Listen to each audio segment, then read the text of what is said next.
Hola, Hola, hola. hola neutros, ¿qué tal estamos?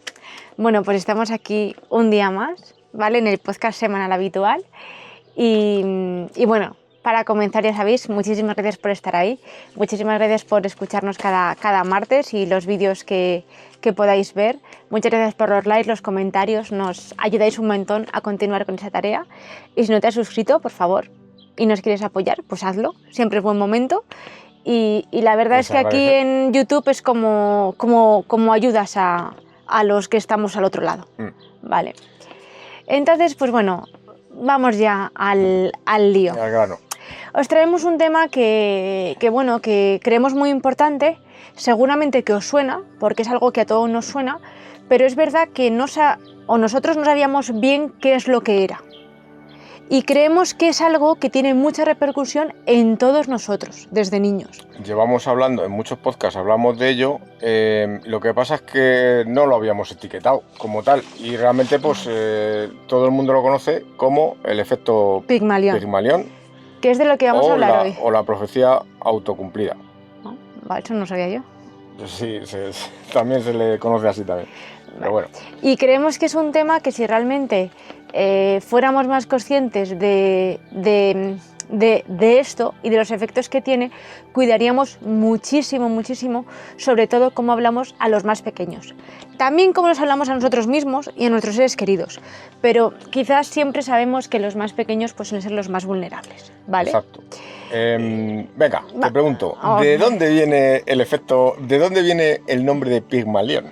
Vale, pues bueno, el nombre de Pigmalión viene de un mito de la antigua Grecia, ¿vale?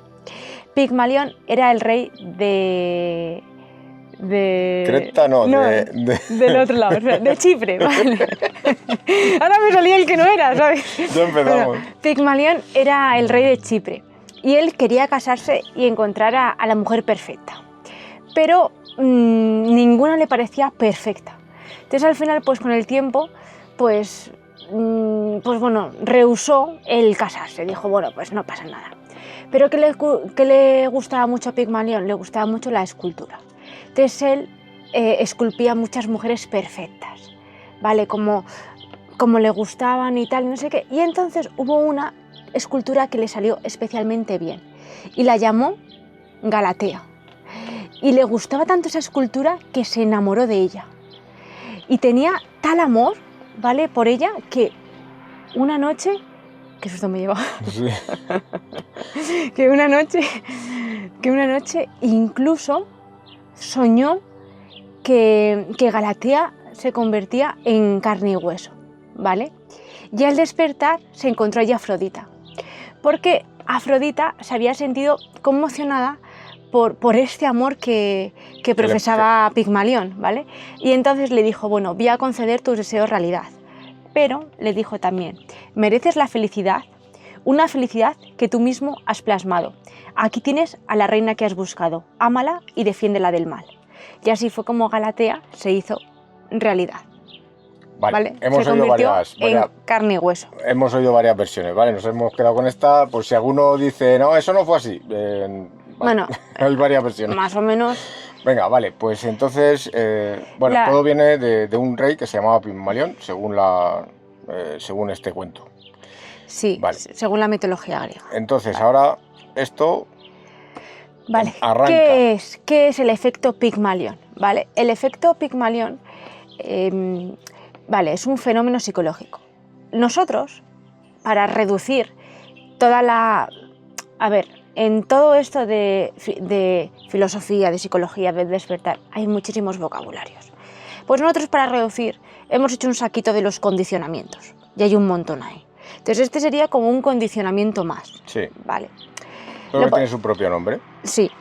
Entonces es un fenómeno psicológico donde las expectativas de una persona sobre el rendimiento o el comportamiento de otra persona influyen en el comportamiento de esa persona cumpliéndose esas expectativas. ¿Vale? Por ejemplo, yo tengo la... no sé. Tengo aquí matamoscas. Sí, es que se nos han colado mosquitas. Bueno, pues por ejemplo, a lo mejor yo tengo la expectativa de que Oli es muy manitas y arregla todo. Entonces se me estropea un aparato. Eso es una realidad. no es una expectativa. Vale. Bueno, supongamos la expectativa de cocinar, de que yo cocino bien. A ver, me dejas que siga con mi ejemplo, ¿vale? Vale, tío. Yo tengo la expectativa de que Oli es muy manitas y que arregla bien las cosas. Se me estropea un aparatillo y le digo, oye, Oli, ¿me lo puedes apañar? Entonces yo tengo la expectativa de que Oli lo va a arreglar. No hay duda. ¿Qué ocurre? Que esa expectativa refuerza en Oli lo buen manitas que es. ¿Por qué? Porque él a lo mejor ha arreglado un montón de aparatos, pero ninguno como el que yo le voy a dar ahora. Pero digamos que mi expectativa le ayuda a decir, me lo da porque sabe que yo soy bueno. Esto es un trabajo, esto lo hace el inconsciente. El inconsciente, ¿vale? No es un trabajo consciente. O sea, al yo creer en este caso que ella me cree capaz de hacer algo, yo inconscientemente me creo capaz de hacerlo. Exacto. ¿Por qué? Esto es muy importante, realmente, o sea, como siempre todos los podcasts, medio en broma, medio en serio, realmente la importancia que tiene es que cuando yo me creo lo que está diciendo ella es porque yo la considero ella una figura de autoridad para mí. O sea, no es porque me lo diga la primera persona que pasa por la calle va a funcionar. No, esto funciona, el efecto Pygmalion funciona cuando el intercambio de comunicaciones con una persona que, en mi caso yo, considero que tiene cierta autoridad en mí. Cierto peso. O cierto peso. O conocimientos. Puede ser un padre, hermano mayor, un abuelo, un maestro. Lo que sea, o un mecánico, tu mecánico del coche, o puede ser cualquier cosa. El panadero que te dice, no, es que la masa la tienes que hacer así, o la carnicera que te dice, no, sí, prueba esta carne échale esto y la mantienes 20 minutos en el... ¿Sabes tú? Bueno, pues dices, joder, esta persona que trabaja todo el día con la carne debe de saber más que yo. Ese debe de saber implica cierta autoridad. Te estás liando con el sesgo de autoridad, cuidado. No, ya lo sé, no me estoy liando con el sesgo de autoridad. La cuestión del efecto Pygmalion es que yo, por ejemplo, pongo unas expectativas en que Oli lo va a arreglar. Oli refuerza y dice, uy, este aparato no le he cogido nunca. Pero como yo soy muy manitas y encima me lo ratifica, pues lo voy a arreglar. ¿Qué ocurre? Que lo arregla. Entonces, él se retroalimenta, pero él retroalimenta a la persona que pensaba que lo arreglaba. Entonces yo digo, ¿lo ves? Como yo sabía que lo iba a arreglar. Exactamente. Vale. Pongamos un caso de, por ejemplo, ¿te parece que te cambie el guión? Dale. ¿Sí? ¿Seguro? Por ejemplo, un entrenador, esto ocurre mucho en chavales sobre todo, cuanto más corta edad mejor. O sea, más ocurre. ¿Por qué? Porque tener en cuenta el tema de cómo funcionan nuestras ondas cerebrales. Al fin y al cabo, los más pequeñitos es delta, luego viene teta, luego viene alfa, luego viene beta y luego viene gamma. Vale. Bien. Cuanto más pequeñitos, digamos que somos más vulnerables. Somos más vulnerables. Entonces, entre los 2 añitos y los 7, 8 añitos, estamos ahí en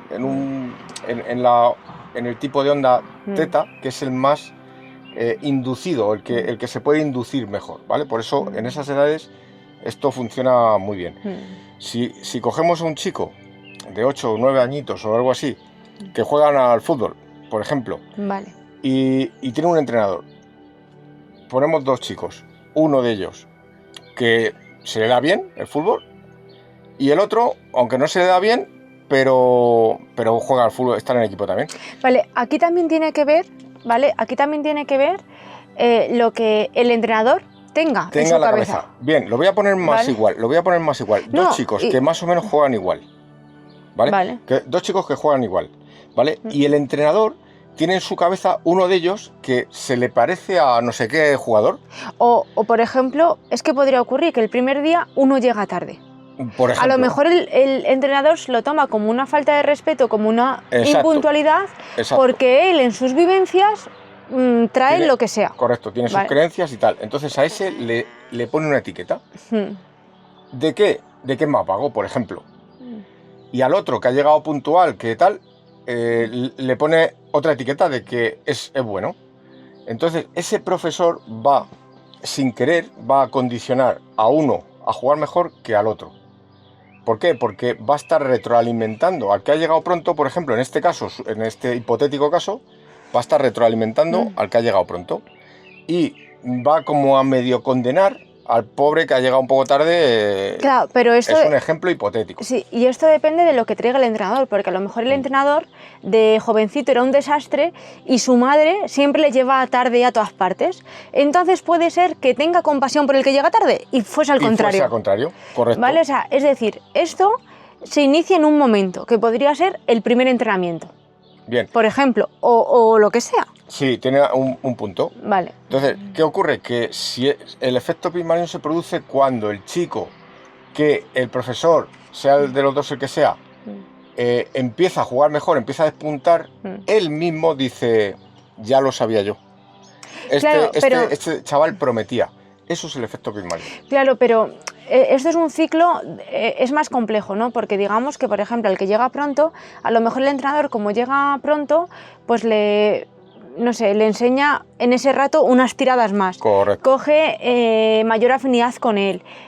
Mientras que al que llega tarde, como llega tarde, pues no le da tiempo a calentar bien, por ejemplo. Entonces ya, es que como no has calentado, estate 5 minutos más calentando y entonces es un ciclo que poco a poco se va retroalimentando.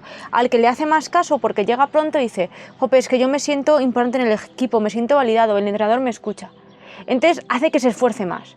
Entonces el entrenador le ve todavía con mejores ojos. O sea, es como un ciclo que se retroalimenta. En cambio, con el que llega tarde, pues dice, joder, qué rollo, es que a mí me tiene 5 minutos más, o lo que decíamos antes, a mí me tiene manía. Exacto. ¿Vale? Esto es muy que a mí normal me también. tiene 5 minutos más calentando que el resto y no me deja jugar antes. O me saca menos, o... Claro, entonces al final ese chico se esfuerza menos, sus resultados son peores o no son tan buenos como el que se esfuerza más, no tiene retroalimentación y entonces entramos en una espiral, pues bueno, positiva, o sea, negativa, al revés. Esto sucede, claro, en uno sucede en una espiral positiva y en el otro sucede en una espiral negativa. Recordemos, es un caso hipotético, pero pasa en la realidad. Puede ocurrir cuando a ti de pequeñito se te dan mal las mates, porque siempre hay algo que nos cuesta entender, bien en mates, en lengua, en lo que sea, pero en cuanto en mates algo nos cuesta entenderlo, ya hay una frase de, es que tú no vales para las matemáticas. Y eso bloquea a muchos niños. Que yo hoy en día tenga un problema puntual para entender esto que tengo que hacer, sí, no quiere decir que se me den mal las matemáticas, pero como ya te dicen que se te dan mal y tú crees en tu padre, dices, ostras, pues yo qué voy a hacer, yo lo que voy a hacer es, pues si mi padre dice que se me da mal, es que se me dará mal, entonces claro, yo hago lo que mi padre me dice. Y entonces, la profecía autocumplida. Exacto. Eso es lo que hablamos. Porque cuando somos niños, lo que hacemos es también, tenemos mucho amor por nuestros padres y queremos complacer lo que dicen. Y si ellos dicen que somos tontos, vagos, malos para las matemáticas o súper listos, no lo cuestionamos y actuamos conforme a ello, ¿vale? Pero esto, que ahora está tan estudiado y está tan claro, lo inició realmente Rosenthal en los años 60. ¿Vale? Y como nos gusta traer experimentos, aquí os traemos esto. Rosenthal comenzó experimentando con ratas, ¿vale? Porque él trabajaba como docente en la Universidad de Harvard y en el 63 realizó el primer experimento con las ratitas. Y es que se dio cuenta de que cuando un investigador trataba con cariño a las ratas, las mimaba, las ponía fe en ellas, estas ratas, su comportamiento en la tarea que tuvieran que realizar era mejor que las del investigador, que no ponía ese cariño, esa intención, ¿vale? ese mimo en las ratas. Entonces, lo primero que hizo fue, dividió un grupillo de ratas que se habían criado igual, lo dividió en 2 grupos, ¿vale? Y al primer grupo le dijo al investigador que estas ratas, pues que se habían criado y que eran más inteligentes. Habían demostrado más destreza, más habilidad en lo que tuvieran que hacer. Exacto. Y al segundo grupo de ratas se le dijo al investigador que esas ratas pues que eran más torpes, que no se habían criado en las mismas condiciones que las otras. Y lo que descubrió... Cuando todas las ratas, o sea, se habían criado igual, ¿vale? Sí. Pero él, sin que el investigador supiera la verdad... les condicionó. Él condicionó al investigador con esos 2 grupos. Claro. ¿Y qué ocurrió? Que las ratitas lo que tenían que hacer era aprenderse un laberinto para salir. Pues lo que descubrió Rosenthal es que el primer grupo de ratas realizó la tarea con mayor habilidad que el segundo grupo, cuando las ratas se habrían creado exactamente igual. La única diferencia era que el investigador no sabía que los dos grupos eran completamente aleatorios. Exacto. Que el investigador se pensaba que unas iban a ser más eficientes en la tarea y otras menos eficientes. Esto es muy loco, ¿eh? Claro. Esto es realmente muy loco. Cuando Rosenthal vio este experimento en las ratas, pues dijo, bueno, esto hay un poco que verificarlo. Y entonces se fue a California a una escuela y realizó un experimento junto con Jacobson, ¿vale? Y aquí en la escuela, lo que hicieron en una escuela de California, en San Francisco, una escuela de alumnos de primaria, ¿vale? Más o menos pues de 6 a 8 años, una cosa así. Lo que se hizo es que se les hizo un test de inteligencia. Rosenthal tenía los resultados y les dijo a los maestros que iba a dividir las clases entre los que habían tenido mejor resultado en el coeficiente de inteligencia y los que habían obtenido peor resultado, ¿vale? Igual que antes, grupo 1, mejor resultado, grupo 2, peor resultado. ¿Qué ocurrió? Que Rosenthal los dividió de forma azarosa, al azar. ¿Vale? Completamente. Y lo que hizo es que a final de curso volvió a realizar el test a los niños para ver cómo habían evolucionado. Y lo sorprendente fue que cuando los niños les había distribuido de forma aleatoria, los resultados en el primer grupo, ¿vale? Un 47% de esos niños del primer grupo al que se le habían dicho a los profesores que eran más inteligentes, obtuvieron 20 puntos más en su coeficiente intelectual que respecto al comienzo del año. Y en cambio en el segundo grupo, donde a los niños sean más torpes o eran más normales, supuestamente solo un 19% había aumentado esos 20 puntos, su CI.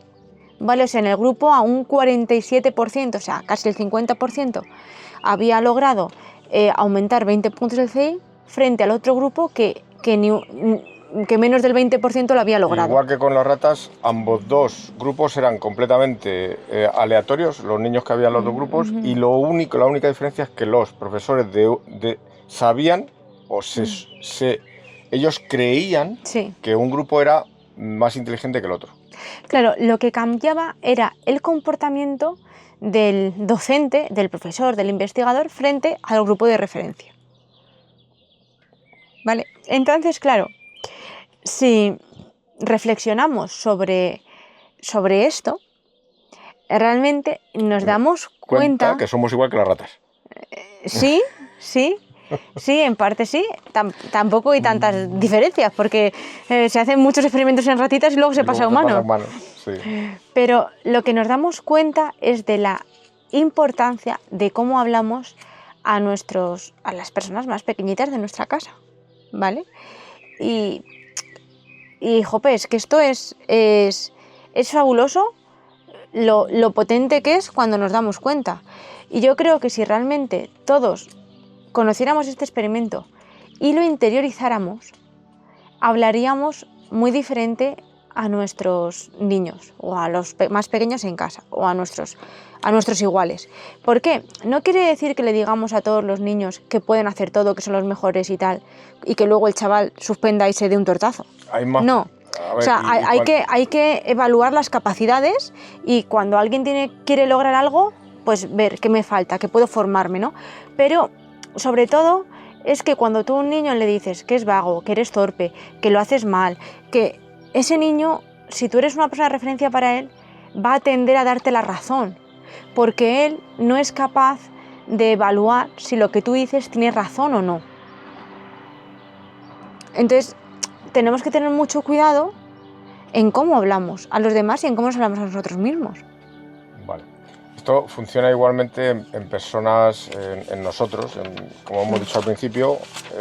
Yo igual me comporto, me comporto diferente si una persona a la que yo le tengo cierta estima me dice una cosa o me dice otra. No puedo, ¿cuál es en este caso lo que mejora la situación? Cuando tú realmente crees en ti, cuando tú crees que lo que estás haciendo es correcto, cuando no ves a esa persona, cuando dice una persona, sea quien sea, te dice algo y tú lo cuestionas. Dices, ¿realmente esta persona tiene razón o no? Ese es el punto donde tenemos que llegar a nosotros mismos. Y hay una parte importante, o sea, esa persona puede tener razón, pero tú puedes cambiar y modificar. Totalmente. O sea, no, quiero decirte, pongo el ejemplo, ¿no? Una persona que a lo mejor no se le da muy bien estudiar y quiere presentarse a los exámenes de policía y le dicen, es que tú no vales para eso. Vale, hasta ahora a lo mejor no se me ha dado bien, claro. Pero si yo realmente quiero lograrlo, a lo mejor en vez de un año me cuestan 2 o me cuestan 3, a lo mejor me tengo que apuntar a una academia, a lo mejor tengo que coger clases de refuerzo, a lo mejor tengo que estar más horas que otros compañeros. ¿Vale? Pero la verdad es que nosotros estamos aplicando esto en nuestro proceso también, porque al fin y al cabo lo que estamos haciendo pues es bastante disruptivo con lo que es la sociedad. Entonces pues reciben más feedback negativo que positivo. Entonces nosotros mismos nos tenemos que auto hacer el efecto Pigmalión, porque esto vale para uno mismo también. O sea, tú mismo te puedes estar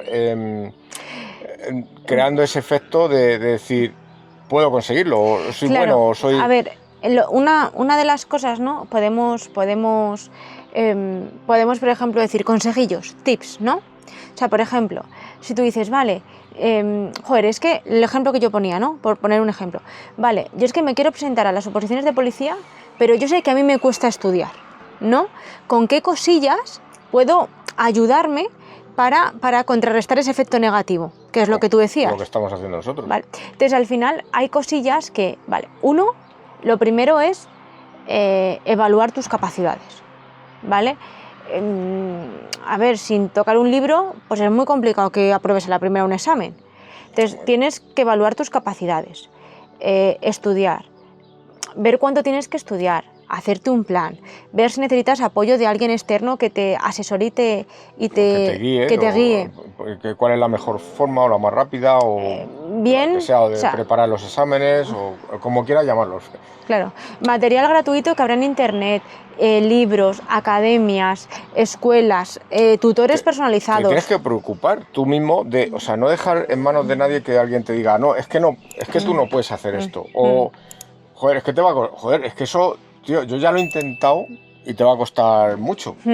Bueno, tú lo habrás intentado porque tú eres tú, pero yo soy yo. Entonces, claro, no puedes trasladar... Y no quita que lo que te diga ese tenga razón, ¿vale? Sí. Que tú a lo mejor no se te ha dado bien estudiar, vale. A lo mejor tengo que hacer más esfuerzo, pero quiero hacerlo, quiero lograrlo. Pues tengo que poner ese esfuerzo. Tengo que ser consciente de dónde estoy. Claro, lo que se habla del efecto Pigmalión es que lo primero se tiene que crear en la mente. O sea, cuando alguien con el sesgo de autoridad que hablabas antes, como mi padre me dice, es que nunca se te han dado bien las matemáticas, yo directamente me creo lo que me está diciendo mi padre, por ejemplo. ¿Vale? En mi mente se ha creado esa afirmación, se ha creado como cierta, ¿vale? Entonces tú tienes que luchar con esas afirmaciones, contra esas afirmaciones que de alguna forma se te han creado en tu cerebro, en tu mente. Pero que pueden ser verdad. Y hay niños, no todos funcionan igual. O sea, hay niños que a veces les gusta que les reten, pero esos son otro tipo de niños, no son la mayoría. Claro. O sea, a la mayoría, si le dices, eres vago, eres torpe, eres tal, normalmente se lo cree. Pero sí que hay un porcentaje de niños que tú a lo mejor, es que, ¿te puedes creer que papá me dice que no vale? Pues se va a enterar. Pero ese porcentaje de niños es muy poquito. Entonces, muchas veces retando no funciona. No, sí, ¿vale? Exacto. También tenemos que ser conscientes de lo que traemos cada uno. Y no es reto, es sino decir, venga, no pasa nada, inténtalo de nuevo.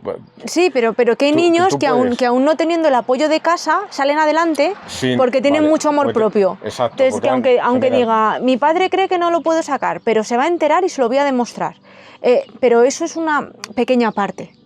Bueno, no sabemos si es pequeña o... Sí, pero no es lo habitual. Lo habitual es que cuando sean pequeños se crean lo que les dicen los tutores, las personas de referencia. Nos creemos. Sí. Entonces, también como adultos tenemos que analizarnos cómo nos han educado a nosotros. Porque sí que es verdad que si a ti te han educado dándote apoyo, ayudándote, diciéndote que tú puedes, para ti es más fácil a la gente que tengas cerca decirle que puede. Pero si a ti te han educado como diciéndote enseguida no puedes, eres torpe, venga, deja eso y ponte a trabajar, lo habitual es que tú repitas patrones. O con indiferencia. Claro, lo habitual es que tú repitas patrones. Entonces también es necesario ese análisis de dónde venimos. Es decir, ¿cómo me han educado a mí? Vale. Entonces, sabiendo de dónde venimos, también podemos actuar conforme a nosotros mismos y conforme a los demás. Ahora decías que lo primero que teníamos que cambiar es nuestra visión de nosotros mismos. Sí. ¿Cómo lo hacemos? Bien, hay muchas formas, pero ¿qué estamos utilizando nosotros? Pues nosotros estamos utilizando lo que son frases mantra, por así decirlo, visualizaciones, el potencial que puedes conseguirlo, de la forma que sea. Me da igual escribiéndolo, me da igual diciéndolo 1000 veces al día, me da igual soñando con ello o acostándote y repitiéndolo, puedo hacerlo o viéndote en esa situación en la que quieres conseguir, porque eso lo que hace es que produce... ¿Qué efecto produce en la mente? Que estás como inundando de un pensamiento, estás inundando tu mente. O sea, al final, ese pensamiento que tú quieres o eso que tú quieres conseguir, si tu mente es esto, bombardéala con el pensamiento desde todos los ángulos posibles. ¿Y qué va a ocurrir? Que, por ejemplo, vuelvo al caso del policía, que es muy claro, ¿no? Cuando tú te dices, soy policía, tu mente lo primero que hace es reírse. No eres policía. Ja. Qué tonterías dices. Pero cuando lo has repetido 100 veces, ya empieza a haber más indiferencia. Y cuando lo has repetido 1000 veces, ya hasta tu mente dice, eres policía. Por ponerte un ejemplo. Claro, estamos hablando del efecto Pygmalion, que es... A ver, el efecto Pygmalion, recordemos qué es, que el efecto nos estamos liando. No, el efecto Pygmalion es como...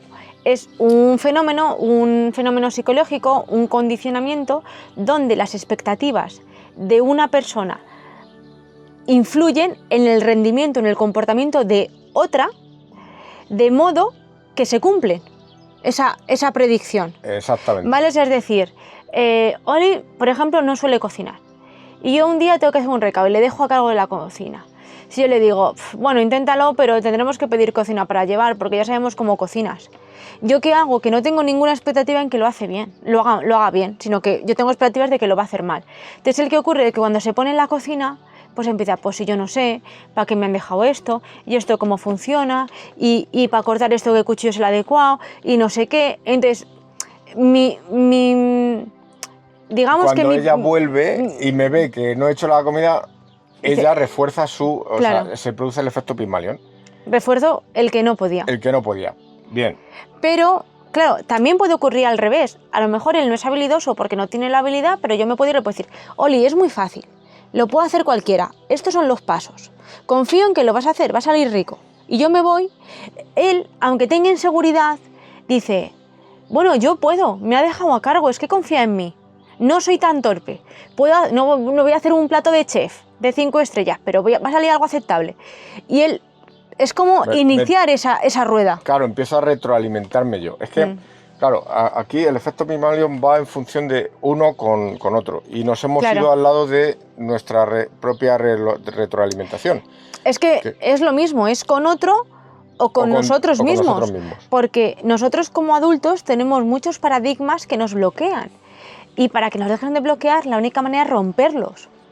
Sí. ¿Y cómo se rompen? Pues así. Pues a base de bombardearlos, a base de bombardear ese pensamiento de que no puedo con un pensamiento de que puedo directamente. Y también es muy importante el cómo nos hablamos, ¿vale? Porque el efecto Pygmalion está también muy escondido en cómo tú te hablas. Tú cuando te tropiezas y tú dices, qué torpe soy, tu cabeza se queda con que eres torpe. Yo me tropiezo un montón. ¿Y yo qué te digo siempre?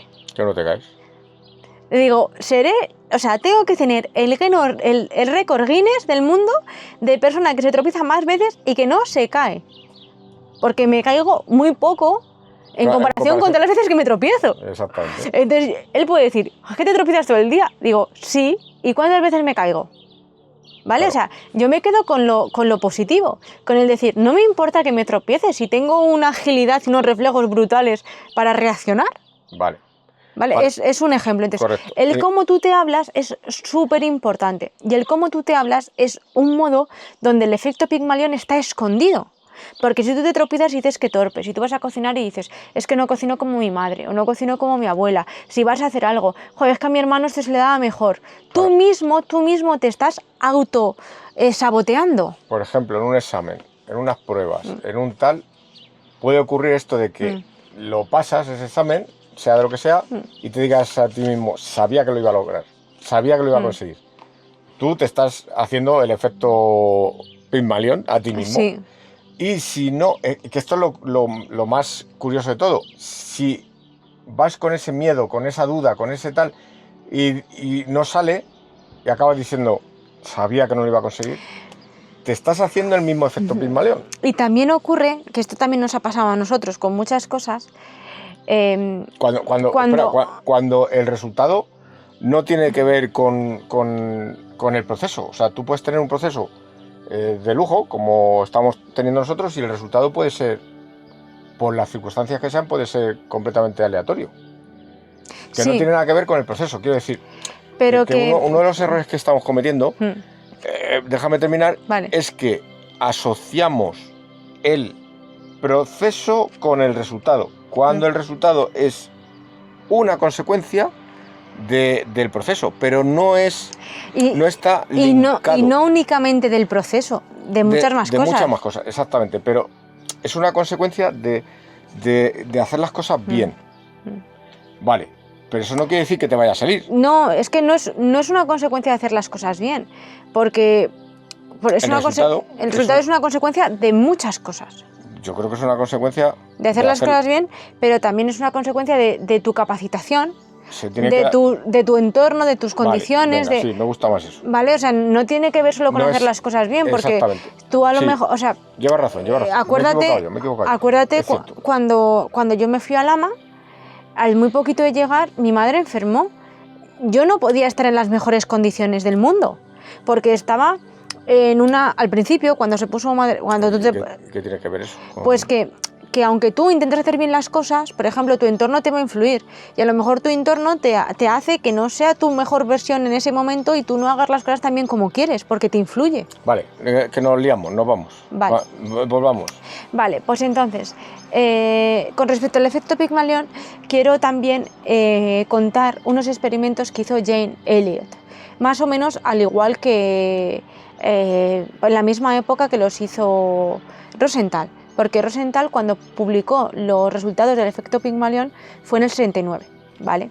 Y Jane Elliot, que a lo mejor os suena menos, fue una educadora de Estados Unidos que nació en el 93 en Iowa, y realmente era una profesora muy apasionada por la igualdad, por la justicia, ¿vale?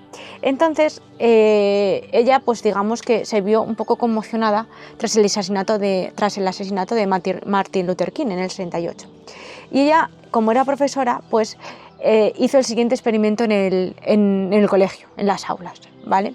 Ella quería concienciar a los niños sobre la discriminación racial y lo poco lógica que era y lo poco que influía en el fondo. O sea, influía mucho por el condicionamiento, pero lo equivocada que estaba. Sí, lo poco racional que era ese condicionamiento. Eso es, ¿vale? Lo poco racional. Y realizó el experimento que se conoce como ojos azules y ojos marrones. ¿Quieres contarlo tú un poquito? No, venga. ¿No? Cállate. Bueno, ¿qué? Vale, da igual. Pues cogió a los niños de una clase y los dividió entre ojos azules y ojos marrones. Y les dijo que a los de los ojos azules, que eran superiores, que eran más inteligentes, más fuertes, les iba a ir mejor en la vida, y a los de ojos marrones pues les dijo que ellos pues que eran del montón. Y de hecho les puso un pañuelito para identificarlos. Esto, por supuesto, generó pelea, discusiones entre los grupos, muchas rencillas, ¿vale? Y porque los de los ojos azules se creyeron lo que decía la profesora. Y los de los ojos marrones también. ¿Vale? O sea, porque los dos se lo creyeron. Y entonces, ¿qué cogió al día siguiente? Y al día siguiente cambió los roles. A los de los ojos marrones les dijo que eran los más inteligentes, que eran superiores, y que los de los ojos marrones, los ojos azules, perdón, eran medianitos, eran del montón. No, más que al revés, invertí los papeles porque creo que dijo que se había equivocado en el resultado o algo así, como para justificar. Claro, para que se lo creyeran los niños, ¿vale? Y entonces lo que descubrió es que los resultados de estos niños cambiaban notablemente. Por ejemplo, los de los ojos marrones mejoraron mucho sus resultados respecto al día anterior, ¿vale? Y se produjo el efecto contrario. Entonces, como el objetivo de esta mujer era concienciar y educar a los niños, una vez terminó el experimento, les dijo: no, lo que vosotros seáis, lo inteligente que seáis, las buenas personas, lo que queráis, no tiene nada que ver con vuestro color de ojos, con vuestro color de piel, con nada. Y lo habéis visto en los resultados. El día que erais los mejores, tenéis mejores resultados. El día que erais los peores, tenéis peores resultados, ¿vale? Entonces hizo os comportabais de distinta manera. Claro, entonces hizo este experimento para concienciar a los niños. Y de hecho, hay testimonios de estos niños, y creo que se hizo hasta un documental de esto, pues que agradecieron este ejercicio para realmente darse cuenta y creer en ellos mismos y no dejarse influir por cosas externas o por condicionamientos sociales que pudieran tener que ver con el color de la piel, del pelo, de los ojos o la altura, por ejemplo. Factores que realmente no están en absoluto relacionados con lo inteligente que sea una persona. Vale. Entonces, bueno, este experimento también es muy interesante y también se repitió en una simulación de una prisión, ¿vale? Se simuló una prisión y se puso a unos cuantos como presos. Sujetos. A unos cuantos sujetos que no eran presidiarios. No, o sea, exactamente, se simuló una prisión, pero se simuló, no eran presos. No eran presos. Los voluntarios, pues se les puso a unos roles de preso y a otros roles de guardias. Y bueno, solo os digo que este experimento lo tuvieron que concluir antes de tiempo. Sí. A la gente se le iba la pinza con los roles, ¿vale? Entonces es muy bonito darse cuenta cómo al final todos somos iguales y cómo estas cosas nos influyen y nos pueden ayudar también a conocer la historia, ¿no? Porque si a ti tu mamá te dice: eres el primogénito, eres el más inteligente, tienes que alimentar a esta familia, tienes que no sé qué tal, tú te lo crees y lo haces, no lo cuestionas. Entonces es muy interesante darse cuenta cómo de fácil es condicionarnos y es que nuestros progenitores o personas de referencia no lo hacen con ninguna fe. No. Lo hacen con sus propias creencias. Claro.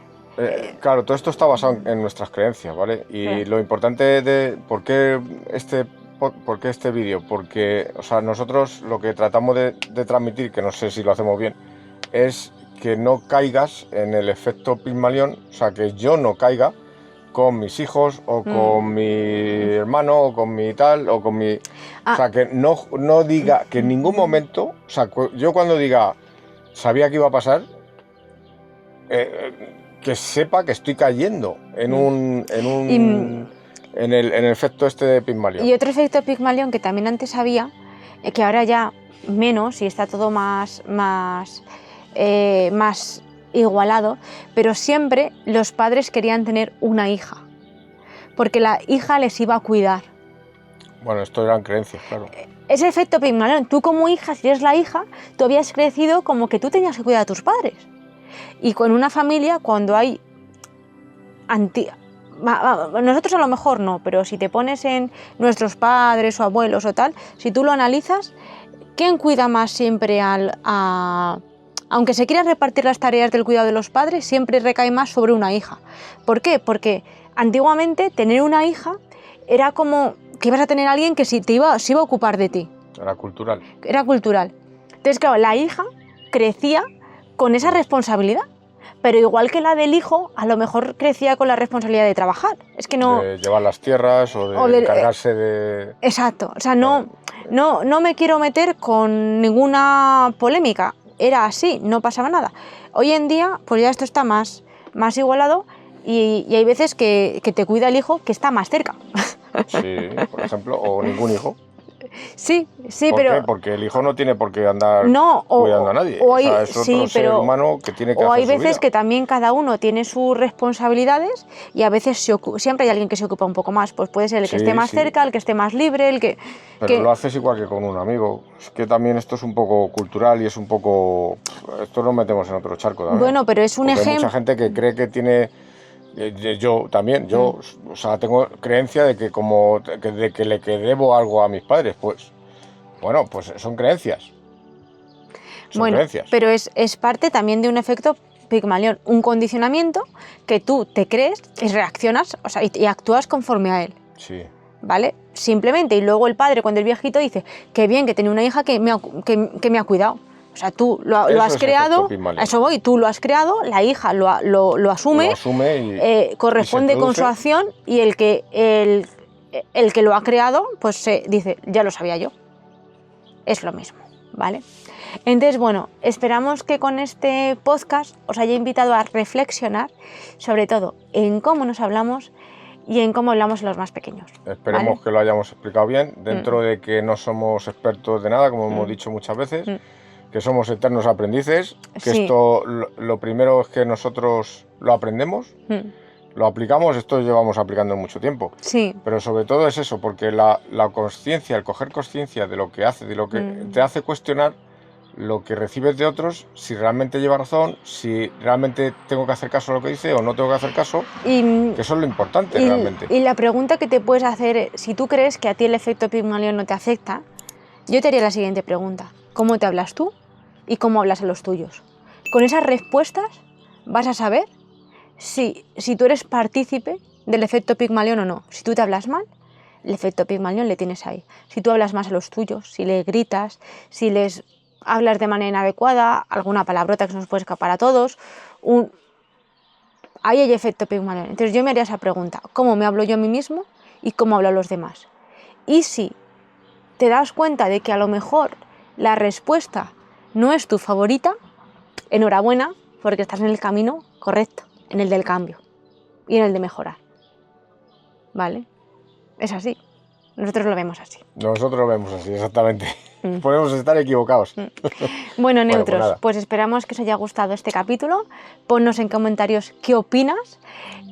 Ponnos también, nos interesaría muchísimo saber si te has sentido alguna vez condicionado por este efecto, si eras malo en las mates, si te va mal el deporte, ¿vale? En qué aspectos te has visto condicionado desde pequeño, o en pintar, o bailar, o cantar, ¿vale? Si haces el trabajo ese, seguramente que encuentras algo en tu vida que te haya... Entonces, que diga, pues esto sí puede ser efecto Pigmalión. Exacto, compártelo con nosotros, no estás solo, y lo más importante de todo es no lo repitas, ¿vale? Ahora que ya lo sabes, intenta no seguir enviando por ahí efectos Pigmaliones a los demás, sobre todo cuando son negativos. Sobre todo cuando son negativos, claro. Puedes potenciar, a un hijo se le puede potenciar, claro. Sí, pero también evaluando sus capacidades. Sí, claro. Porque si no también se puede llevar muchos chascos. Sí, pero bueno, siempre puedes estar ahí apoyando. Sí, pero bueno, entonces eso. Muchísimas gracias por estar ahí, muchísimas gracias por estar con nosotros en este día tan especial y os queremos un montón. Quereros mucho, cuidaros mucho y nos vemos el próximo martes. Chao. Chaito.